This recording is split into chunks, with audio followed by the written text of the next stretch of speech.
బండ్లు ఎవరెవరు ఒకసారి డాక్యుమెంట్లు చూపించుకొని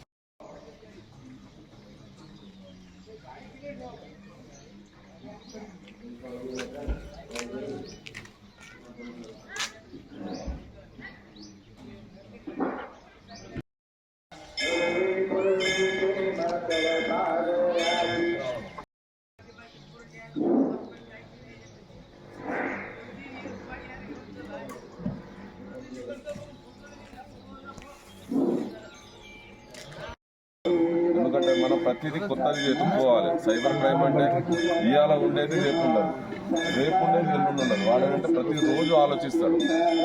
కాబట్టి ఇలాంటి ఏదైనా లింక్స్ కానీ వాట్సాప్లలో ఎక్కువ వాట్సాప్ యూజ్ చేసే దాంట్లో ఫొటోస్ వస్తూ ఉంటాయి. ఫోటో వచ్చినప్పుడు మనము క్యాజువల్గానే ఏముంది ఫోటోని ఓపెన్ చేయవచ్చు. కాకపోతే మీకు సంబంధించిన నంబర్ కాకుండా వేరే నంబర్తో ఏదైనా ఫొటోస్ వచ్చినా కూడా వీటిని లింక్ చేయకండి.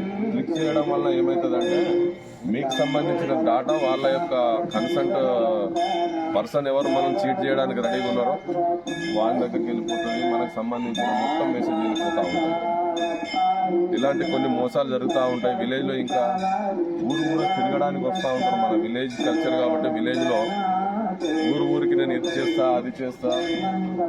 ఐ థింక్ ఏంటిదంటే మన ఇంటికి వచ్చేసేసి మనకు చాలా వరకు ఇవి పుస్తల తాడు తర్వాత బంగారం అది క్లీన్ చేసి వెళ్ళిపోతానని చెప్పేసి చెప్తా ఉంటారు. మంచిగా క్లీన్ చేసి ఇస్తా అని. ఇది కూడా మోసం ఒక రకంగా. ఇలాంటి ఎవరు రారు. జాగ్రత్తగా ఉండండి, మంచిగా ఉండండి. అదేవిధంగా మీకు ఏదైనా డౌట్స్ ఏదైనా కానీ ఎనీ డౌట్ వచ్చినప్పుడు అయితే 100 టైం కాల్ చేయండి. అదేవిధంగా మాకు సంబంధించిన కొన్ని నంబర్స్ ఉన్నాయి, మీ విలేజర్స్ దగ్గర ఉన్న నంబర్స్ ఉన్నాయి, వాళ్ళకి కాల్ చేయండి. మా వాళ్ళు రెస్పాన్స్ అవుతారు. రెస్పాన్స్ కాని సిచ్యువేషన్లో మీకు ఏమైనా డౌట్ ఉంటే ఎస్ఐ రెస్పాన్స్ కాకపోతే సిఐ అవుతారు. సిఐ రెస్పాన్స్ కాకపోతే డిఎస్పీ అవుతారు. 100% ఎవరో ఒక రెస్పాన్స్ అవుతాము. 100 టైం కాల్ చేస్తే అందరం అవుతాం. ఇది పక్క 100 కాల్ చేయగలిగితే అందరు రెస్పాన్స్ అవుతాం. ఇంకోటి ఏ మోసమైనా కానీ చాలా వరకు చూడండి చదువుకున్న వాళ్ళే మోసపడతారు. చదువు రాని వాళ్ళు ఇప్పటి వరకు మోసపోయింది లేదు సైబర్ క్రైమ్లో. ఏదైనా కానీ వాడు అడుగుతాడు ఎందుకు అని, కానీ చదువుకున్న వాడు మాత్రం అడగడు. ఎందుకంటే ఆశ ఎక్కువ.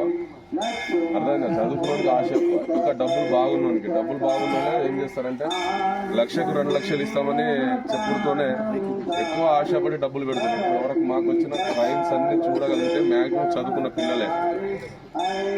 వ్యవసాయం చేసేటోళ్ళు మంచిగా ఇంట్లో ఉండి వాళ్ళ పని వాళ్ళు చేసుకునేటోళ్ళు మోసపోయినట్లేదు. అలాంటి మోసపోయిన కొన్ని సంఘటనలు ఏంటంటే ఇప్పుడు విలేజ్లో ఒంటరిగా ఉన్న ఒక విలేజ్కి సంబంధించిన పర్సన్స్ ఉంటారు. అంటే ముసలి వ్యక్తులు వాళ్ళు మోసపోవడానికి ఉన్న రీజన్ ఏంటిదంటే మరిన్ని వీడియోస్ కోసం ఛానల్ ని సబ్స్క్రైబ్ చేయండి. లేటెస్ట్ అప్డేట్స్ కోసం వాట్సాప్ ఛానల్ ని ఫాలో చేయండి. అండ్ లింక్ డిస్క్రిప్షన్ లో ఉంది.